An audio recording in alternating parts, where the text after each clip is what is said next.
సంక్రాంతి సినిమాల డేట్స్ అన్నీ ఫిక్స్ అయిపోయాయి.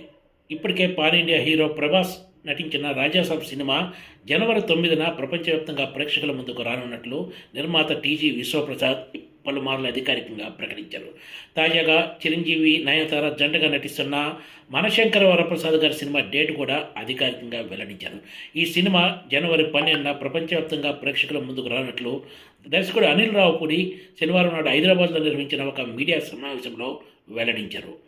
చిరంజీవి సినిమా డేట్ కూడా బయటికి రావడంతో వచ్చే సంక్రాంతి రేసులో ఢీకొట్టబోతున్న సినిమాల డేట్స్ అన్నీ అధికారికంగా బయటకు వచ్చినట్లయింది. ఇప్పటికే ప్రభాస్ సినిమా జనవరి 9 డేట్ని లాక్ చేసుకోగా ఇప్పుడు చిరంజీవి సినిమా కోసం జనవరి 12ను లాక్ చేశారు. జనవరి 14నే అనగనగా ఒక రాజు, నారి నారి నడుమ మురారి సినిమాలు ఉదయం ఒకటి, సాయంత్రం ఒకటి విడుదల కాబోతున్నాయి.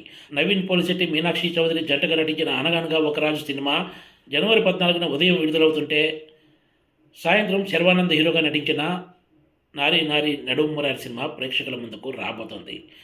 మరి రవితేజ హీరోగా నటించిన భర్త మహాశైలకు విజ్ఞప్తి సినిమా సంక్రాంతి రేసులో ఉంటుందా, పక్కకు తప్పుకుంటుందా అన్నది ఇప్పుడు ఆసక్తికరంగా మారింది.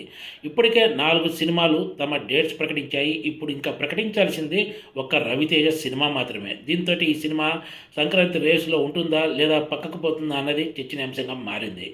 కిషోర్ తిరుమల దర్శకత్వంలో తెరకెక్కుతున్న ఈ సినిమాను కూడా సంక్రాంతికే విడుదల చేయబోతున్నట్లు ఇప్పటికే అధికారికంగా వెల్లడించారు. ఒక టాలీవుడ్ నుంచే 4 సినిమాలు ఉండటంతో థియేటర్ల సమస్య ఎదురయ్యే అవకాశం ఉంది. మరి రవితేజ కూడా సంక్రాంతి రేసులోనే నిలబడతారా లేదా అన్నది రాబోయే రోజుల్లో కానీ తేలదు.